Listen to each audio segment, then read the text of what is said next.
bienvenida a cada uno de ustedes en nombre del equipo de vinculación Universidad Sociedad de la Facultad de Ingeniería. Agradecemos a todos su presencia el día de hoy en esta importante conferencia, la cual se titula como Fundamentos de la Explotación Petrolera. Esperamos que el tema exponer por nuestro distinguido conferencista sea de mucho fruto para cada uno de nosotros. De antemano quiero felicitar a todas las mujeres que se encuentran en esta reunión por estar celebrando el día de hoy, el Día de la Mujer Hondureña. Ahora le voy a ceder la palabra a la ingeniera Guadalupe, quien es nuestra coordinadora y hoy hará la apertura en esta conferencia. Buenas tardes a todos y a todas. Igualmente, como nuestra compañera ahí, felicitar a todas las chicas que se han inscrito para este tema de tanta importancia para la coordinación de vinculación. Igualmente, sentirme muy contenta porque el expositor, pues, es salido de nuestras aulas. Él también era coordinador de vinculación en el equipo.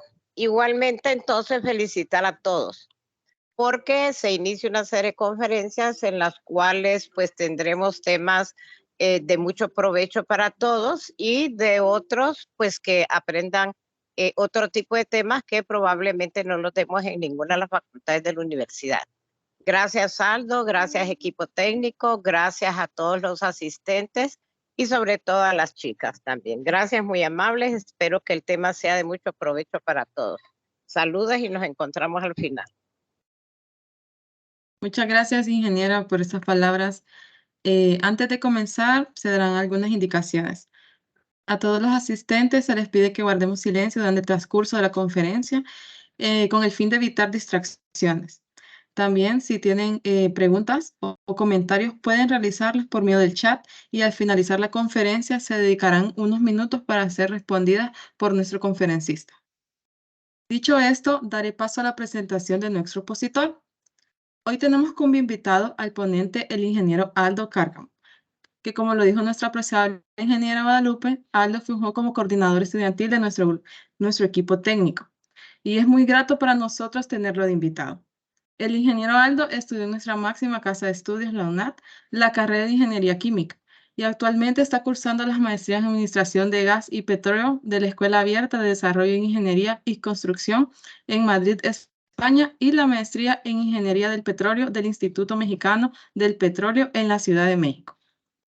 Dentro de su experiencia profesional, se ha destacado como coordinador del equipo técnico de vinculación de la Facultad de Ingeniería de la UNAD, jefe de la planta de tratamiento de aguas residuales del Centro Cívico Gubernamental, analista en innovación y desarrollo y control de la calidad en Starken, analista de la Dirección General de Exploración y Explotación de Hidrocarburos de la Secretaría de Estado en el Despacho de Energía.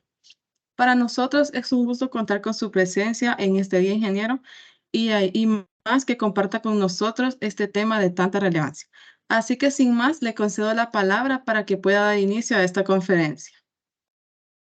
Bueno, primeramente felicitar a todas las mujeres, ¿verdad? El día de hoy y agradecer a la ingeniera Guadalupe Núñez por la invitación que nos ha hecho, ¿verdad? Para compartir con ustedes esta temática que nos pareció sumamente interesante, ¿verdad? Primeramente porque es un tema que pues no se habla mucho en nuestro país, un tema que no se conoce mucho. Y como parte de las actividades de divulgación que realizamos en el Instituto Mexicano del Petróleo, nos pareció una oportunidad bastante interesante traer y hablarles sobre los fundamentos de la exploración de petróleo y gas. Entonces, sin más preámbulo, vamos a hablar un poco de lo que vamos a estar tocando en esta conferencia. Vamos a hablar dónde se ubica la exploración y la producción en la cadena de valor de petróleo. Vamos a definir qué es la cadena de valor de petróleo, por supuesto. Vamos a hablar sobre los fundamentos de geología, geofísica y petrofísica del petróleo. Aclararles que, por supuesto, yo no soy ningún experto en geología ni en geofísica, ni pretendo serlo, pero muchos de estos conceptos son muy importantes para el desarrollo de todas las actividades que vienen más adelante en la cadena de valor de petróleo.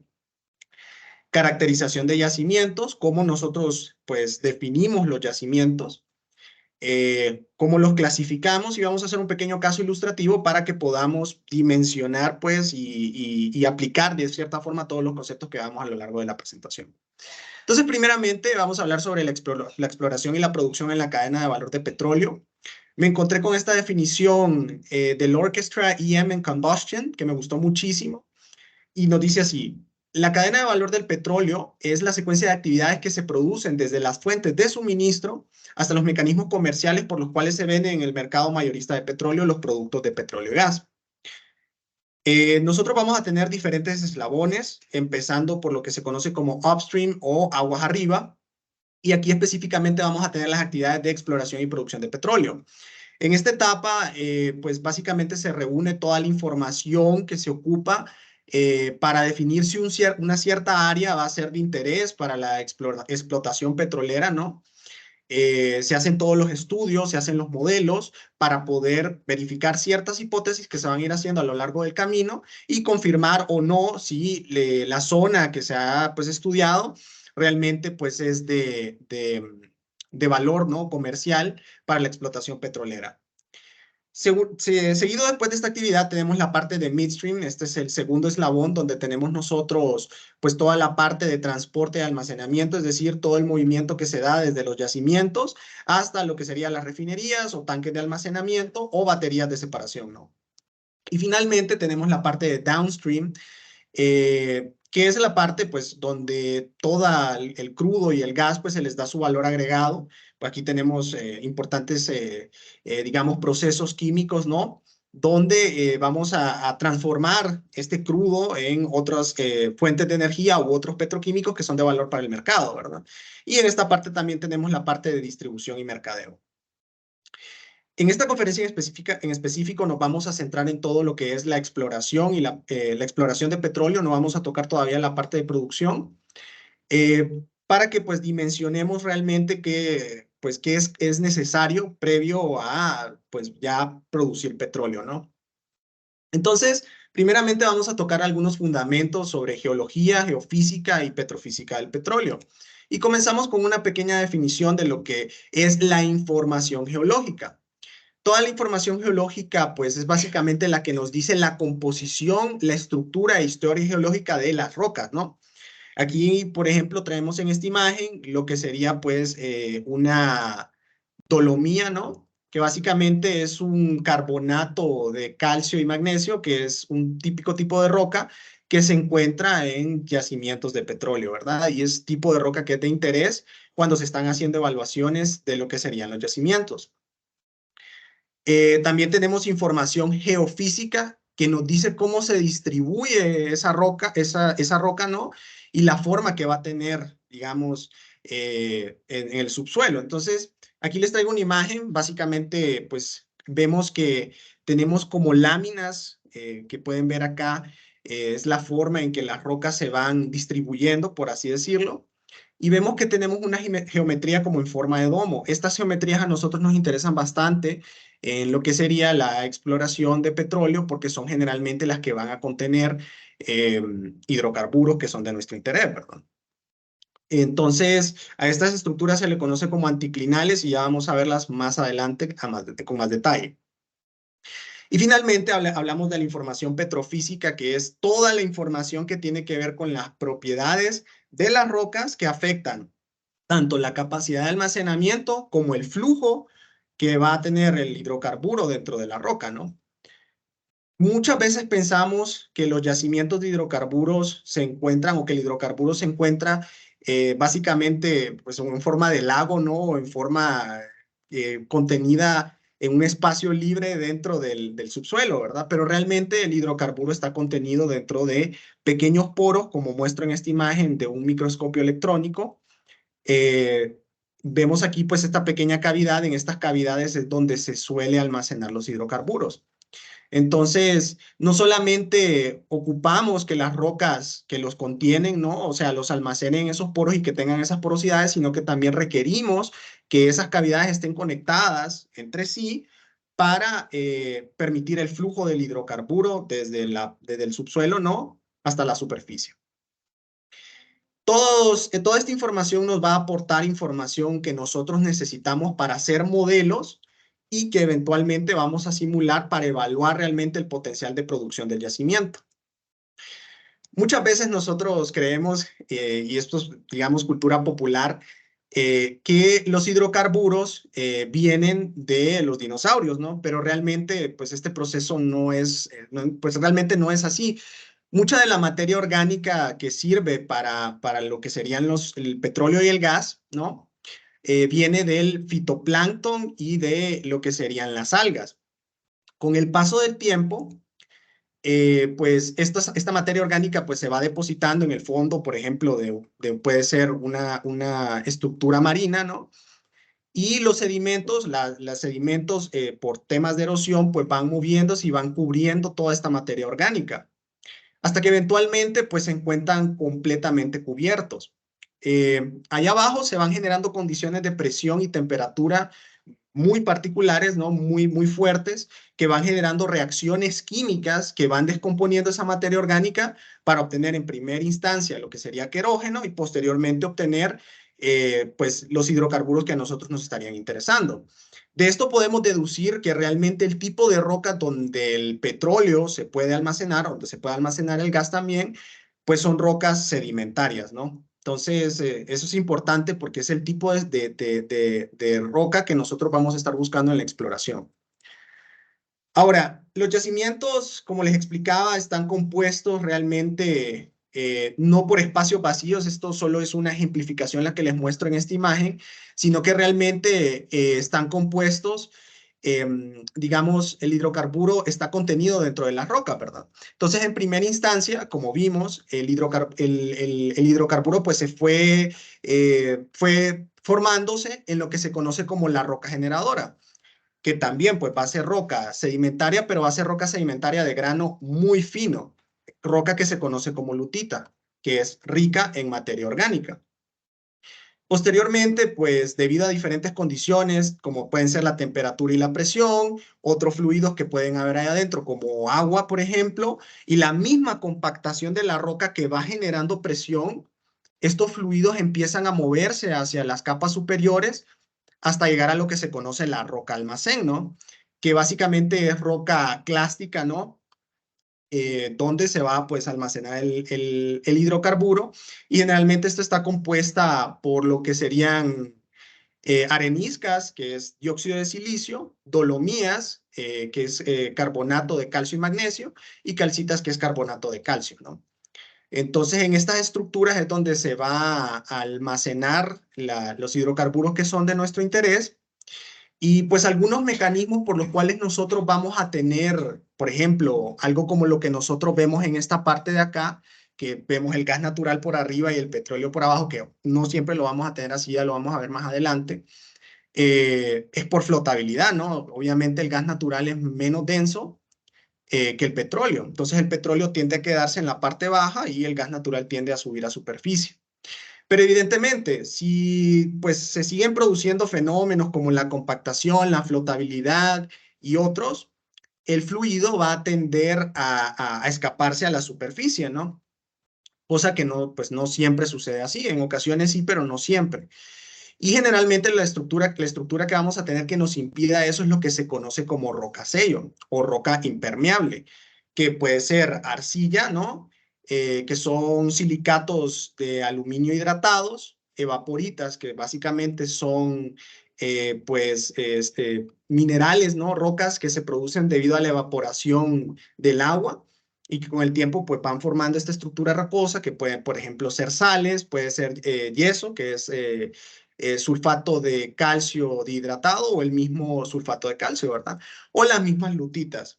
Es muy importante que para que esta roca sea efectivamente un sello y que impida el movimiento de los hidrocarburos a la parte superior, la porosidad que tenga en esta roca sea una porosidad capilar, es decir, una porosidad súper pequeña, ¿verdad? O sea, poros, cavidades muy pequeñas para que el hidrocarburo no pueda, pues, pasar por ahí y fluir hacia arriba, ¿no? Es importante que la roca sello sea plástica, debe tener una cierta facilidad a la deformación para que pueda formar un sello como el que nosotros vemos aquí con esta forma. Y debe tener cierto espesor, por supuesto, para contener las presiones que van a haber allá adentro. Ahora bien, es importante ver que aquí lo que vamos teniendo son diferentes capas, ¿no? Capa de roca generadora, van a haber capas de roca almacén y capas de roca sello. Y esto, pues, es un fenómeno donde vamos teniendo capas, se le conoce como estratificación, y es una característica única de las rocas sedimentarias. Ahora bien, hablemos un poco de cuestiones ya un poco más petrofísicas y vamos a hablar de las características que va a tener esta roca almacenadora, la roca almacén. Entonces aquí les presento esta imagen, llama la atención si la vemos desde la izquierda a la derecha, es decir, desde aquí hasta acá. Primeramente que aquí pues no tenemos espacios, no tenemos cavidades. Aquí sí que tenemos cavidades y aquí tenemos cavidades interconectadas. En primera instancia, este pedacito que vemos aquí de la imagen es una roca en la que no se podría almacenar hidrocarburo. Entonces, esa sería una roca no porosa, ¿no? Aquí en este lado de aquí tenemos, pues, si tenemos cavidades, entonces decimos que sí se puede almacenar el hidrocarburo ahí, o sea, sí hay capacidad para almacenarlo, pero el problema es que esas cavidades no están conectadas entre ellas, entonces el hidrocarburo no puede fluir cuando nosotros lo vamos a extraer. Entonces, esta parte de acá es porosa, pero no es permeable. Pero esta de aquí cumple con las dos condiciones, es decir, es porosa y es permeable. Es decir, tiene almacenado hidrocarburo y va a permitir el movimiento para que nosotros lo podamos extraer. Y este tipo de cavidades pues, pueden ser tanto laterales, ¿no? Como completamente verticales para que podamos hacer la extracción, ¿no? Ahora bien, el movimiento del petróleo, como nosotros lo mirábamos, o los hidrocarburos como nosotros lo mirábamos, se da realmente desde como decíamos, la roca generadora hasta la roca almacén, ¿no? Entonces, a ese fenómeno de ese movimiento se le conoce como migración y tenemos migración primaria y migración secundaria. La migración primaria es el movimiento que se da precisamente desde del hidrocarburo, desde la roca generadora hasta la roca almacén, y la migración secundaria es la que se da en la roca almacén, básicamente dentro de la roca almacén hasta que llegamos a la trampa, ¿verdad? ¿Y por qué sucede esta migración, este movimiento? Como les decía hace rato, pues existen diferentes fenómenos. Uno de ellos es la presión de sobrecarga. Imagínense toda la presión que está soportando esta roca generadora con todas las capas que tiene por encima, todos los estratos que tiene por encima. Evidentemente, la presión va a hacer que el fluido tienda a moverse para arriba, ¿verdad? Igualmente vamos a tener otros fluidos ahí contenidos como puede ser el agua, que van a generar cierta presión que va a causar ese movimiento hacia arriba. También vamos a tener la flotabilidad, que lo que les explicaba por diferencias de densidades, pues el gas y el petróleo pues van a tender a moverse a estratos superiores, ¿verdad? Y también tenemos algunas otras fuerzas muy interesantes que ocurren ya precisamente en los poros de las rocas, como las fuerzas capilares, que se deben pues precisamente a las diferencias de tensión que puede ocurrir, por ejemplo, entre el agua y los hidrocarburos que obviamente se van a repeler. Entonces eso va a generar un movimiento ascendente hacia estratos superiores. Y pues esos fenómenos se les conoce como migración. Ahora, nosotros vamos a tener algunas manifestaciones en la naturaleza que nos van a indicar que posiblemente tengamos estructuras que contengan hidrocarburos en el subsuelo.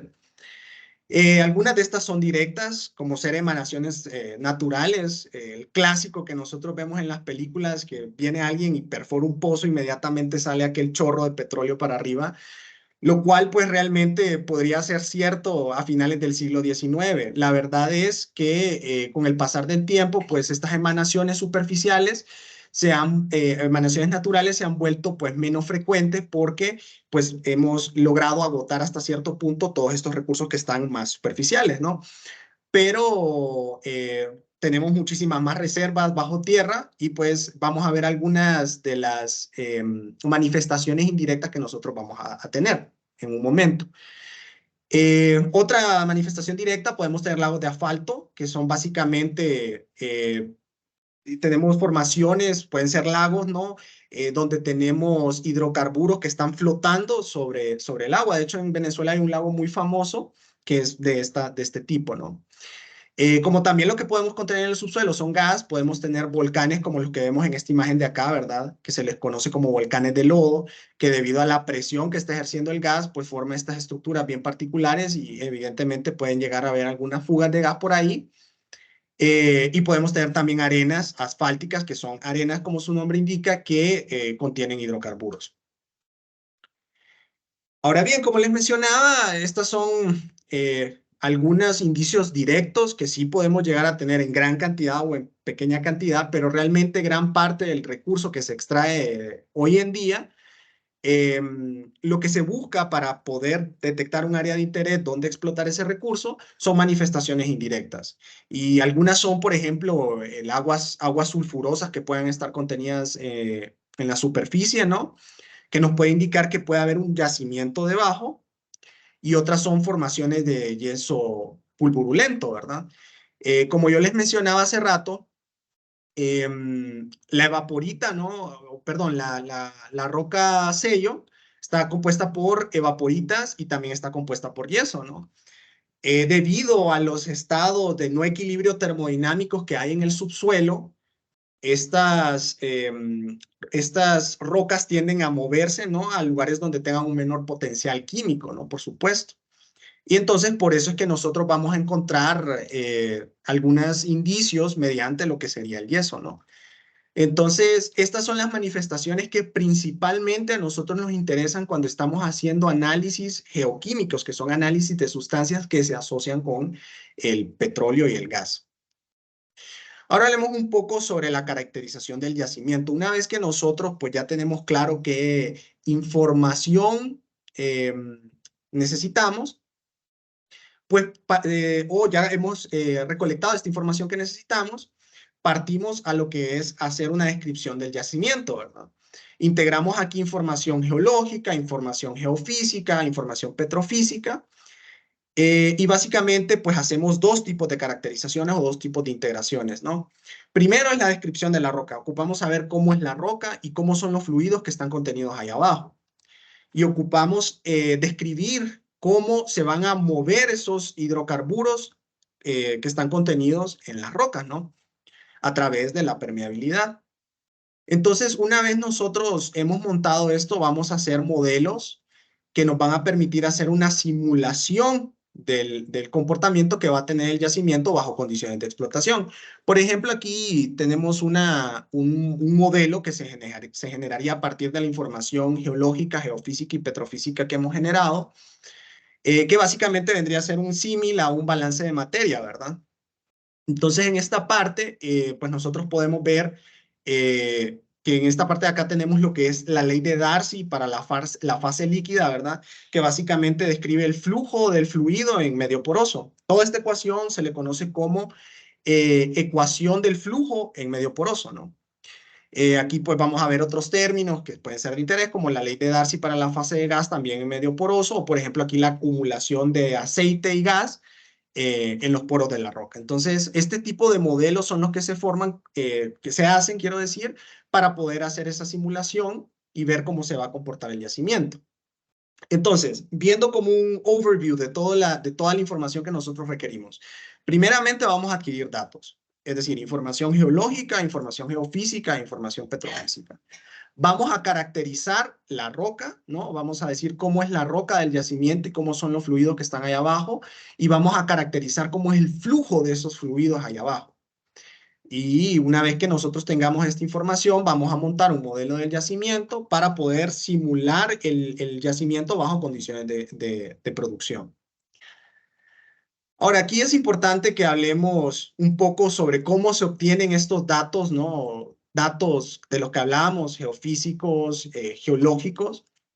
Y cuando hablamos de la búsqueda de estos datos, hablamos de prospección. Entonces, hablamos de prospección cuando decimos que estamos buscando yacimientos como un resultado de análisis de datos que nos interesan de la zona a explorar, ¿verdad? Y tenemos básicamente dos tipos. Que como su nombre indica, utiliza métodos de la física para poder determinar estructuras que sean de interés en el subsuelo, para determinar cuánto volumen puede haber ahí y a qué profundidad se encuentran. Y tenemos prospección geoquímica, que básicamente lo que hace es analizar todas aquellas manifestaciones indirectas y que nos pueden ayudar a detectar una zona donde posiblemente podamos tener un yacimiento, ¿verdad? Estos métodos se caracterizan por ser no invasivos, es decir, aquí no hacemos ningún tipo de perforación. Y la prospección, este concepto se dirige básicamente a yacimientos, como les decía, que no afloran en superficie, que son difíciles de localizar. Lo que nosotros queremos con todo esto es reducir el riesgo al momento de perforar, ¿verdad? Si es que se va a hacer una perforación. Primeramente es decidir si se va a hacer una perforación o no. Y por supuesto una reducción del riesgo, que obviamente es reducción de costos. Ahora, cuando hablamos de prospección geofísica, tenemos básicamente pues tres, diría, tipos de prospección que son muy importantes.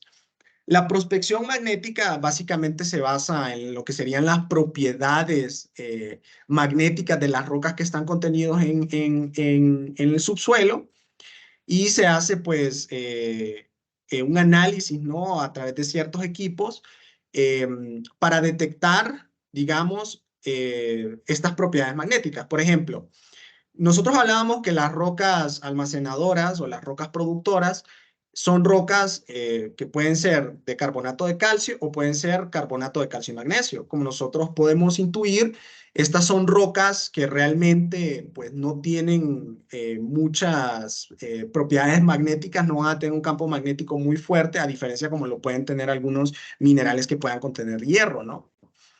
Entonces, básicamente, cuando nosotros detectamos estos campos magnéticos que son un poco más débiles, nosotros podemos decir, hey, esto está ubicado acá, ¿no? Este campo magnético débil está ubicado acá y esta es la extensión que tiene. Y con esto podemos determinar entonces el tamaño que puede tener esta cuenca con un potencial para producir hidrocarburos, ¿no?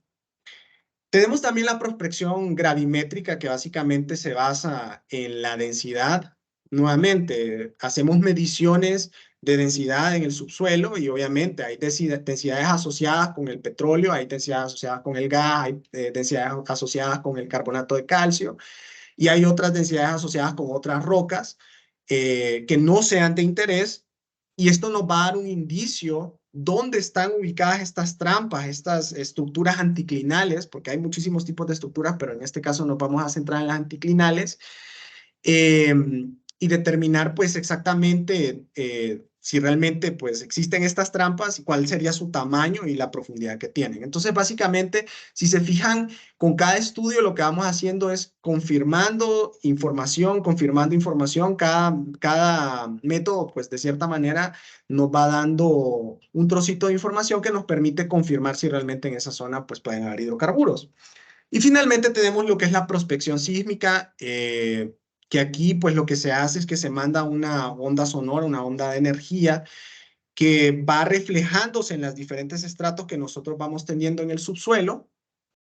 Entonces, esto nos va dando información que nosotros captamos en lo que serían geófonos, que básicamente reciben la reflexión de estas ondas y nos van indicando, aquí tenemos esta estructura, aquí tenemos esta otra estructura, y vamos viendo si estas estructuras pueden ser de interés porque pueden contener hidrocarburos. Vamos analizando información de, digamos, de qué periodo pues, son estas columnas que nosotros vamos analizando, estos estratos, porque por supuesto, ¿verdad? Estos estratos van perteneciendo a periodos geológicos diferentes y hay hay unos periodos geológicos que son particularmente de interés porque son los que generalmente suelen tener hidrocarburos, que son del Terciario y los del Cretácico, ¿verdad? Y pues aquí tenemos dos tipos de estudio sísmico, de prospección sísmica, que es la sísmica 2D, que pues nos puede dar algunos indicios, y tenemos la sísmica 3D, que claro, es un método mucho más fino, pero también es mucho más costoso. Ahora hablemos un poco de la prospección geoquímica, y en este caso particular nos vamos a concentrar en la prospección geoquímica orgánica de superficie, porque es el método, digamos, con el que yo estoy familiarizado, ¿no? Como decíamos, el movimiento de ciertas sustancias hacia la superficie o ciertos componentes que pueden ser de interés, ciertas sustancias químicas que pueden ser de interés, se debe a los estados de no equilibrio termodinámico que tenemos en el subsuelo.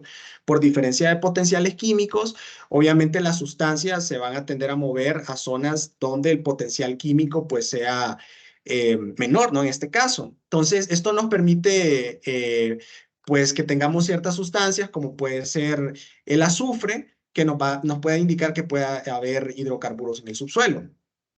Y básicamente nosotros tenemos una clasificación de los indicios que tenemos en superficie, que pueden ser indicios directos e indicios indirectos. Los indicios directos podrían ser directamente hidrocarburos. O sea, imagínense que ustedes agarran una muestra de agua y ven que, pues, que tiene contenido de hidrocarburos. Entonces, posiblemente abajo de esa estructura de agua, ¿no? Puede que haya hidrocarburos. O incluso pueden encontrar hidrocarburos como las manifestaciones naturales de las que nosotros hablamos previamente, ¿verdad? Y tenemos otros indicios indirectos, como las sustancias que les mencionaba, ¿verdad? Como ser el azufre o, en este caso, el cloruro de calcio, ¿verdad? Entonces, estas sustancias nos van a permitir, de cierta manera, pues ver zonas que pueden ser de interés y que pueden tener un potencial de explotación. Ahora bien, imaginemos que nosotros hemos tenido una campaña de prospección exitosa y que todo parece indicar que abajo hay hidrocarburos. Entonces se procede a hacer una perforación exploratoria, ¿sí? Para confirmar la hipótesis del volumen que creíamos inicialmente que podíamos tener hidrocarburos y la calidad, por supuesto, de los hidrocarburos que tenemos. Ya, pues una vez se hace esta perforación exploratoria, tomamos ciertas muestras del crudo, en este caso lo dividimos en dos, ¿verdad? Muestras de fondo que precisamente que son muestras que están a condiciones de yacimiento, que se toman en unos recipientes especiales que les permiten conservar la presión y la temperatura. Y tenemos muestreo de superficie, que son, pues, una vez que nosotros hemos extraído cierta cantidad de hidrocarburo en los separadores, nosotros vamos a tomar una muestra que obviamente va a estar a condiciones ya ambiente, ¿no? Entonces, cada uno de estos muestreos nos va a dar información importante sobre, digamos, la densidad, la viscosidad, el contenido de azufre y la composición, lo cual es vital para saber cómo vamos a tratar ese yacimiento, ¿verdad? La densidad particularmente y el contenido de azufre son muy importantes si ustedes están evaluando el potencial comercial de un yacimiento, porque estos son los dos indicadores de propiedades físico-químicas que se utilizan para vender el petróleo a nivel mundial, ¿no? Ahora hablemos un poco sobre cómo se clasifican los yacimientos y aquí pues ya me estoy yendo un poco más quizás a temas de explotación, pero creo que es importante relacionarlos para que se vaya haciendo una secuencia de ideas, ¿no? Primeramente, los yacimientos los podemos clasificar por el tipo de sustancias que nosotros podemos tener o el tipo de hidrocarburos que nosotros podemos tener. Digamos, podemos tener aceite y gas asociado, como la imagen que veíamos al inicio de la presentación, que pues como su nombre indica, tenemos aceite y gas en un mismo yacimiento, y este puede ser de dos tipos. Podemos tener aceite y gas asociado que está en estado de saturación, es decir, el gas está disuelto en el aceite, o podemos tener bajo saturado, que es exactamente igual que la imagen que teníamos. Se forman dos fases completamente pues separadas, ¿no? De lo que sería el aceite y el gas. Y tenemos el gas no asociado, ¿verdad? O sea, yacimientos que solamente contienen metano, que serían específicamente los yacimientos de gas seco, solamente metano, los yacimientos de gas húmedo, es decir, yacimientos que se encuentran en fase gaseosa y que hay un contenido importante de metano, pero también pueden haber otros hidrocarburos más pesados que a ciertas condiciones de presión y temperatura van a tender a condensar.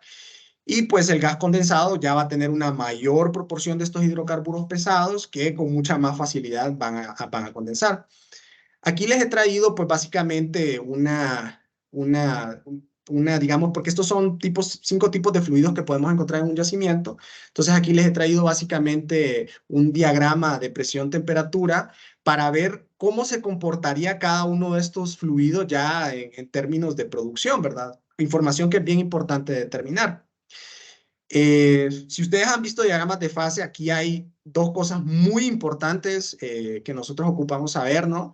Ocupamos saber en qué condiciones esta sustancia no va a tender a volatilizarse o va a tender a condensarse. Entonces, primeramente hablemos del aceite negro, ¿no? Aquí vemos, si nosotros tuviéramos una trayectoria a temperatura constante, que en la medida nosotros vamos reduciendo la presión, que es lo que va pasando en el yacimiento, la presión del reservorio es nuestra variable más importante porque es la que nos va a determinar como la estrategia que nosotros vamos a utilizar para explotar ese yacimiento. Es de la variable de la que depende que el fluido suba, ¿no? Del hidrocarburo suba. Entonces, en la medida nosotros vamos extrayendo pues el hidrocarburo, la presión del yacimiento va disminuyendo. ¿Y qué pasa en el caso del aceite negro? Pues eventualmente nos vamos a encontrar con un punto de burbuja donde el aceite negro va a empezar a convertirse en gas, ¿no? Pues básicamente pues se va convirtiendo en gas. Y pues esta es la característica particular del aceite negro. Cuando nosotros hablamos de aceite volátil, como su nombre indica, este puntito rojo, disculpen, es el punto crítico, por si se preguntaban. Ya les voy a explicar qué es la región retrógrada. Aquí vemos que es muchísimo más fácil, ¿no? Que en la medida vamos disminuyendo la presión a temperatura constante, pues esto se convierte muchísimo más fácilmente en gas, ¿no? También tenemos el gas y condensado, ¿no? Del que hablábamos, que este tiene una peculiaridad. En la región retrógrada tenemos un fenómeno muy extraño, porque en la medida vamos disminuyendo la presión, lo que ocurre, contrario a lo que creeríamos de que se va a formar gas, en este caso se empieza a condensar líquido. Entonces, por eso se llama región retrógrada, porque ocurre un fenómeno inverso a lo que nosotros esperaríamos. Entonces aquí lo que vemos, estamos también bastante cerca del punto crítico, vemos que en la medida vamos disminuyendo la presión, este gas se va convirtiendo en líquido, perdón, este gas se va convirtiendo acá, en esta parte de la región, tiene un comportamiento inverso y aquí vamos a tener ya nuevamente un comportamiento pues líquido. Y pues también podemos tener el tipo de gas húmedo, ¿no? Que básicamente, pues aquí, si nosotros bajamos la presión a temperatura constante, vamos a ver que pues no vamos a tender a cambiar de fase, a menos que también efectuemos un cambio de temperatura, que es lo que generalmente pasa cuando nosotros vamos hacia los separadores, como ven aquí. Entonces aquí ya se van a formar dos fases. Precisamente la idea de los separadores es que nosotros tengamos estas dos fases para que podamos separarlas y darles el tratamiento correspondiente. Y finalmente vamos a tener el gas seco, que independientemente de las condiciones de presión y temperatura, lo que vamos a tener siempre gas, ¿no? Y esto es lo que hablábamos cuando teníamos gas metano. Y pues aquí hablamos un poco de los tipos de explotación que tenemos. Podemos tener explotación en tierra, que de hecho, pues nosotros hemos visto las bombas que se utilizan para extraer el hidrocarburo, como las que vemos en las películas, por ejemplo, las que tenían la primera lámina. Pero también podemos tener explotación en mar, ¿no? Y aquí pues se hace una clasificación de los diferentes tipos de explotación que podemos tener costa afuera. Primeramente hablando de aguas someras, que corresponde a la explotación en tirantes de menos de 500 metros. Ya si nosotros hablamos de explotación en aguas profundas, hablamos de explotación en tirantes de 500 a 1500 metros. Y la explotación en aguas en ultraprofundas, que es explotación en tirantes de más de 1500 metros. Evidentemente, cada vez que nosotros vamos incrementando la profundidad, pues el reto tecnológico de la explotación y por supuesto la inversión que se debe de hacer en exploración se va volviendo cada vez más grande y más importante, ¿verdad? De hecho, esta parte de explotación en aguas ultraprofundas es un campo que todavía pues está haciendo mucho trabajo y es un campo que pues todavía tiene muchísimo en parte de innovación, ¿no? Ahora vamos a ver un pequeño caso ilustrativo para que repasemos todos los conceptos que hemos visto a lo largo de la presentación. Y vamos a hablar de que pues se está haciendo una campaña de prospección geofísica costa afuera en lo que sería agua somera, ¿verdad? Entonces, primeramente, lo que va a hacer una empresa que tenga interés en una zona, ¿no? Va a tomar cierta base de datos, va a solicitar ya sea a las universidades que puedan tener esta información o a las instituciones gubernamentales que puedan tener esta información de datos que pueden ser de su interés, como ser líneas sísmicas, muestras de núcleo, muestras de fluido, ¿verdad? Y por supuesto que no estén protegidos por otras empresas, ¿verdad? El objetivo aquí de toda esta información que se va a analizar primerizamente es ver es hacer una hipótesis inicial que permita determinar realmente si una zona pues, es de interés. Y después cuando se hagan todos los estudios posteriores, es decir, todo lo que nosotros vimos, ¿verdad? Prospección de los diferentes tipos, revisar la parte geoquímica. Realmente lo que nosotros queremos ver es la factibilidad técnico-económica de la perforación que se va a hacer en la zona. Ahora bien, una vez que nosotros digamos, bueno, la empresa dice, bueno, sí estoy interesado en esta zona porque las líneas sísmicas, las muestras que tuve de roca y las muestras que tuve de los fluidos me indican que esa zona pues realmente tiene un potencial interesante, ¿verdad? Entonces vienen y pues lo correcto es hacer una evaluación del impacto ambiental. Es necesario que determinen realmente si la zona no es susceptible precisamente a la parte de explotación, ¿verdad? Que esto pueda generar efectos adversos en el ambiente. Y una vez que la evaluación de impacto ambiental se tiene y, digamos, de cierta manera muestra indicios favorables a que se pueda hacer explotación en esta zona, se debe de socializar con las comunidades que van a ser afectadas por estos procesos de explotación, ¿verdad? Según lo que estipulan los convenios, en el caso de Honduras, Honduras firmó el convenio 169 de la OIT, entonces Honduras tiene que seguir un proceso de consulta con comunidades que puedan verse afectadas por este tipo de estudios, ¿verdad? Por este tipo de explotaciones, quiero decir.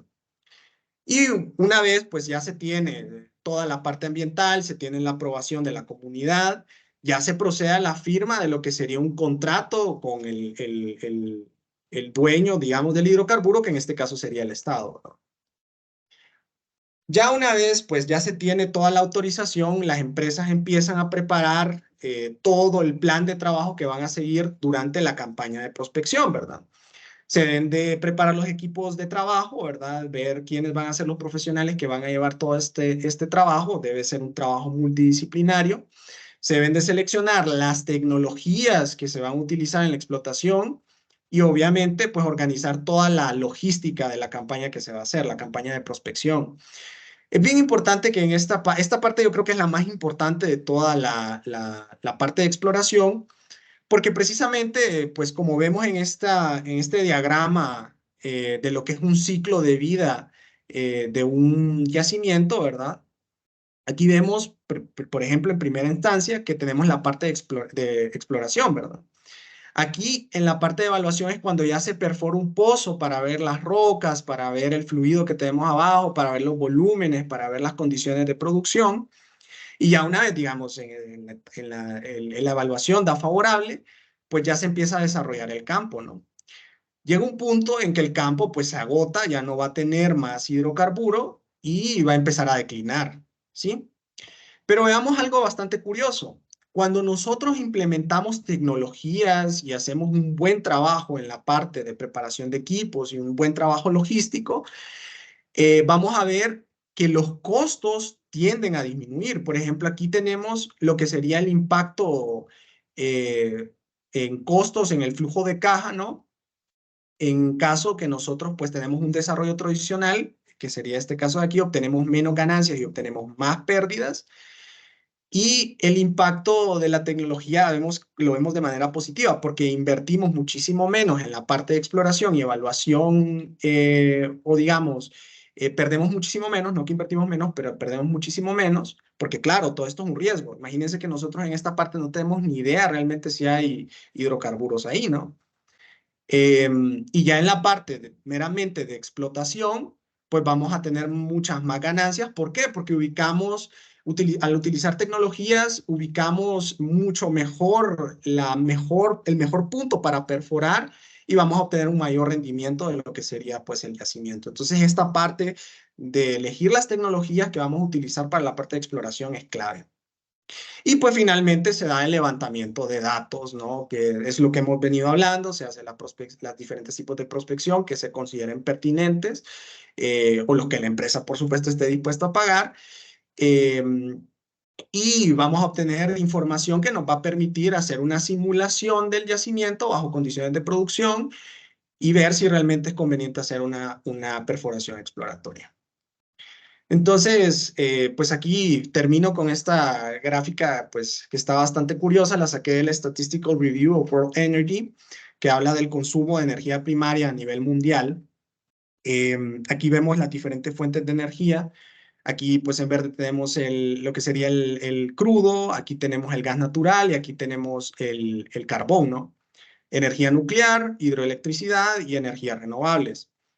Esta información va desde el año 2000 hasta el año 2021. Como vemos en lo que son energías fósiles, pues seguimos produciendo energía primaria, ¿no? Un 80% de la matriz sigue siendo de energías no renovables a nivel mundial, perdón.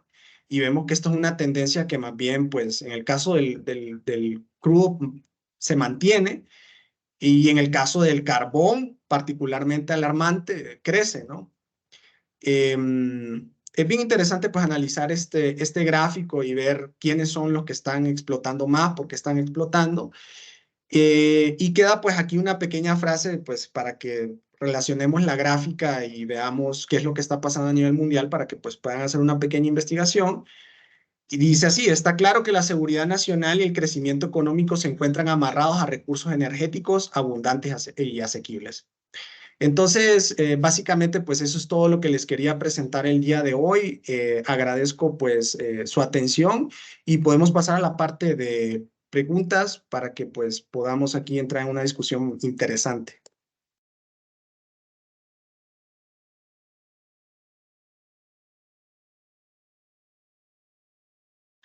Muchas gracias, ingeniero Aldo, por haber compartido con nosotros este tema de gran importancia. Sabemos que es un tema que no es muy común, ¿verdad?, en nuestro país, pero qué bueno que usted lo ha traído a compartir con todos nosotros. A los participantes les recordamos que este es el momento en el que pueden colocar sus preguntas por medio del chat y aquí le vamos a dar lectura.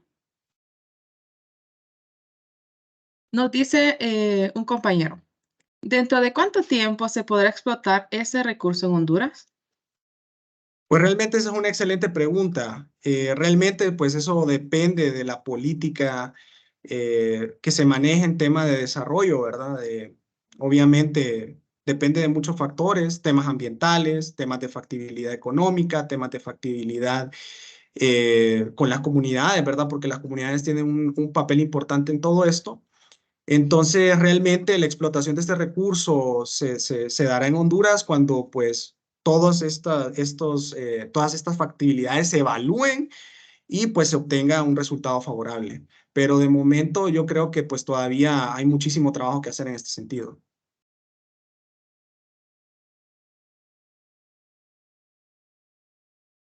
También nos consulta Guillermo, ¿qué tanto es el apoyo que tienen estas propuestas energéticas por parte del gobierno? Pues la verdad es que dentro del plan de gobierno de la actual administración está contenido, ¿no? Lo que es la explotación de recursos para la generación de energía, aunque no habla específicamente de la explotación de petróleo. Yo creo que esa parte todavía queda pues bastante ambigua. Todavía no se han visto indicios de que se pretende hacer explotación petrolera como tal. Em, entonces, realmente, pues habría que ver realmente si en futuros planes de gobierno de las futuras administraciones, ¿verdad? Pues este tema ya se contempla formalmente, ¿no? Tenemos otra consulta aquí. Dice, ¿cuál es la tarea del ingeniero químico en vista de este recurso y su explotación en Honduras? Pues la verdad, esa es una muy buena pregunta. También yo creo que pues los ingenieros químicos tenemos muchísima formación en la parte de procesos, procesos que obviamente se aplican más que todo en la parte de explotación. Sí, como les comentaba al principio de la reunión, la parte de exploración como tal, pues no es más pertinente a lo que los geofísicos, los geólogos. Pero para nosotros es una parte de bastante interés, es un área de interés porque necesitamos conocer las condiciones antes de que empecemos a explotar, ¿verdad? Yo creo que los ingenieros químicos entraríamos más que todo ya en la parte formalmente de producción, pero por supuesto yo creo que debe haber un background o un trasfondo de formación en ingeniería petrolera, ¿verdad? Para poder entender, ¿verdad? todas estas conceptualidades, que es un campo de conocimientos completamente nuevo, pero que a la vez se puede hacer muchísimas pues analogías a conceptos que manejamos en la ingeniería química. Nos dice Stephanie, ¿qué parámetros se consideran los más críticos en la exploración de yacimientos de petróleo?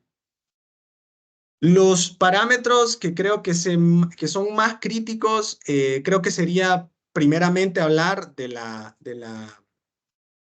que se lleven a cabo los procesos correctos, ¿verdad? Ver la parte de la factibilidad ambiental y, por supuesto, ver la parte de la factibilidad social, ¿verdad?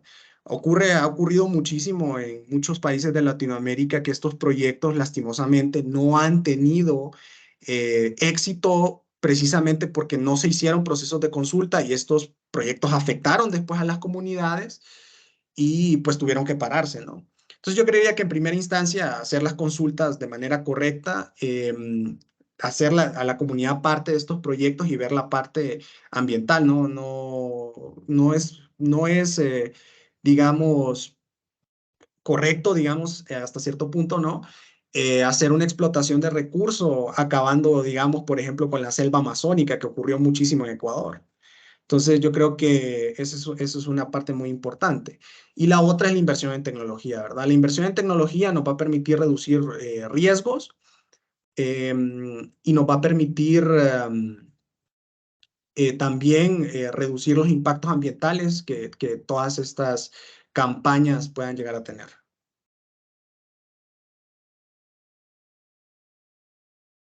Gracias, ingeniero. Nos dice el ingeniero Oscar Vladimir. Si se hace una prospección en el caso que ilustró, ¿cuánto tiempo las empresas podrían recuperar la inversión?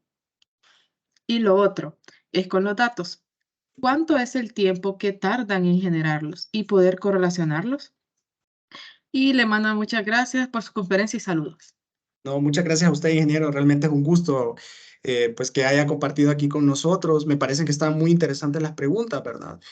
Realmente la recuperación de la inversión generalmente, obviamente van a haber otros factores que van a incluir, es muy rápido, o sea, tiende a ser en alrededor de un año, ¿no? Sí, obviamente el yacimiento resulta factible para su explotación, pero obviamente también va a depender de la calidad y la cantidad de crudo que se encuentre. Este tiempo se puede extender muchísimo más, pero la generalidad es que la inversión se recupera pues en torno a un año o menos incluso, ¿verdad?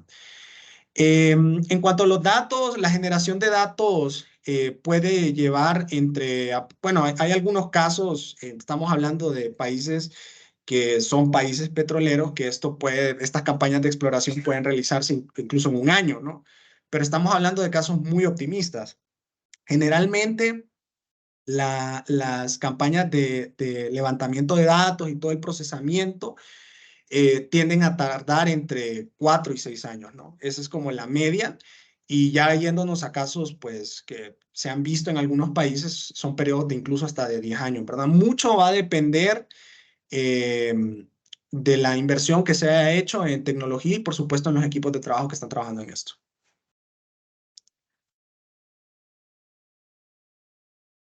También nos dice Jorge, ¿está preparado el país para aplicar esas iniciativas y hacerlo sostenible con el ambiente? En caso de no estar preparados, ¿qué falta? Está excelente la pregunta. La verdad, yo creo que el país todavía necesita dar pasos importantes, ¿verdad? Sobre todo en materia de institucionalidad, todos los proyectos deben, si nosotros hablamos de desarrollo, no podemos hablar de desarrollo sin hablar de sostenibilidad, ¿no? Por supuesto.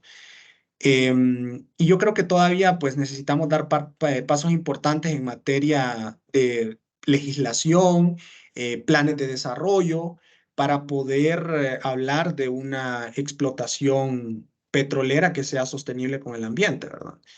Entonces, yo creo que básicamente pues esa sería lo que te respondería, ¿no?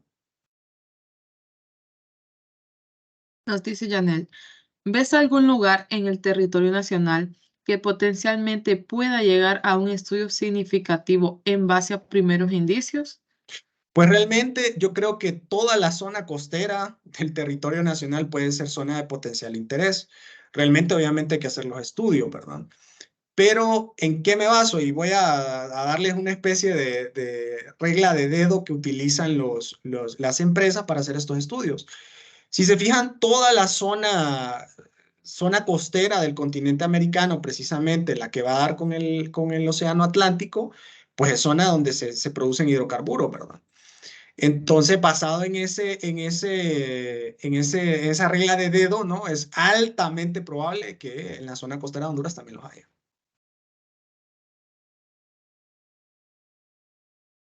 Gracias, ingeniero. Quiero decirles a los participantes que si hay alguien que no quiere hacer su pregunta por medio del chat, sino haciendo uso del micrófono, puede levantar la mano y nosotros gustosamente les vamos a habilitar el micrófono.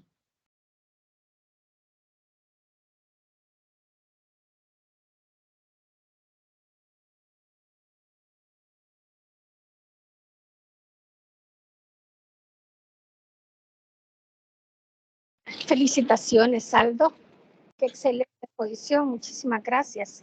Yo tengo una pregunta sobre, en el caso de la exploración que se ha hecho desde ya hace varios años en la Mosquitia, técnicamente, olvidando lo del desarrollo, olvidando el impacto social o las consultas sociales, solamente técnicamente, ¿puede usted, por favor, decirme cuáles serían los avances en Honduras? Pues realmente hasta el momento lo que se ha hecho es pues una campaña de recolección de datos, ¿no? Se ha recobrado cierta información sobre la geología, la petrofísica, sobre lo que sería pues la geofísica de las zonas que son de interés. Y pues ahorita, bueno, para hacer de conocimiento de todos, el Estado de Honduras firmó un contrato, ¿no? Con una empresa precisamente para hacer exploración y posible explotación en la zona de la Mosquitia, como comentaba Emma, que pues me alegro muchísimo de verla acá. Em, entonces, pues este contrato está compuesto en diferentes partes, como lo determina la ley hondureña. Em, Hay 4 años de lo que sería campaña de exploración, que pues ya se ha hecho, que son prorrogables por 2 años, es decir, 6 años, y posteriormente seguiría una etapa de perforación exploratoria, ¿no? Entonces, ahorita el contrato este del que estamos hablando se encuentra precisamente en esa parte de evaluación, ¿no? Donde hay que hacer una perforación exploratoria para determinar la viabilidad económica de la explotación de un posible yacimiento, ¿verdad? Pero realmente, pues esta información todavía no es información que se tiene, se está solicitando, de hecho, a la Secretaría en este momento. Y pues estamos en veremos a ver qué resulta de esto, ¿no?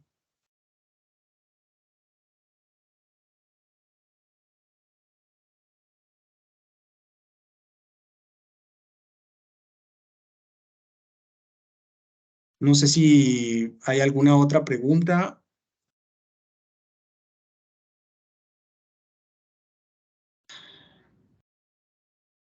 Bueno, por medio del chat no. Vamos a dar 2 minutos más para ver si Ok, alguien más se perfecto. anima a levantando la mano.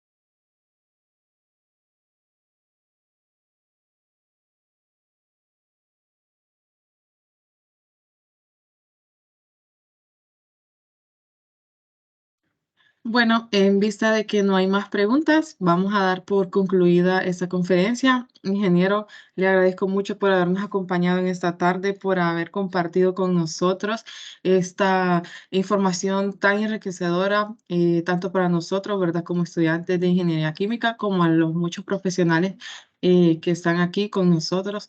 Le agradezco de parte de todo el equipo de vinculación Esperamos contar con su presencia nuevamente. Y bueno, a los participantes, muchas gracias por habernos acompañado. Los animo a seguir participando de todas las actividades que nosotros realizamos. Y bueno, para hacer el cierre, le voy a ceder nuevamente la palabra a la ingeniera Guadalupe para que haga el cierre de esta conferencia. Gracias a todos por asistir y principalmente al ingeniero Aldo Cárcamo por tan excelente tema que necesitamos conocer todos. Gracias también a todos los colegas que están justamente pendientes y que estuvieron en esta conferencia. Gracias a todos y los invitamos pues a seguir en otra serie de conferencias que tenemos programadas. Gracias al equipo técnico, gracias a los participantes y gracias sobre todo a nuestras autoridades por permitir esta serie de conferencias. Gracias a todos, gracias Aldo. Hasta pronto. No, muchas gracias a todos los participantes, ¿verdad? Y muchísimas gracias por las preguntas. Creo que estuvieron bastante buenas. Igualmente me gustaría aprovechar la oportunidad antes de despedirme para comentarles, ¿verdad? Que pues yo estoy estudiando en el Instituto Mexicano del Petróleo y definitivamente que estaría muy genial que pues muchos de ustedes, si ya están pues por culminar sus estudios, se animaran a participar de los programas de posgrado que se están pues dando aquí en el instituto. De hecho, ahorita va a haber, dentro de poco, creo que en febrero o marzo, se va a abrir una convocatoria para entrar en agosto. Entonces, pues los que estén interesados, les voy a dejar mi correo en el chat para que me puedan escribir y yo les pueda pues ayudar en el proceso con las dudas e inquietudes que puedan tener, ¿verdad? Y pues básicamente pues me gustaría extenderles esa invitación. Y nuevamente muchísimas gracias para todos por su participación. Muchas gracias, José Ingeniero, por haber compartido con nosotros.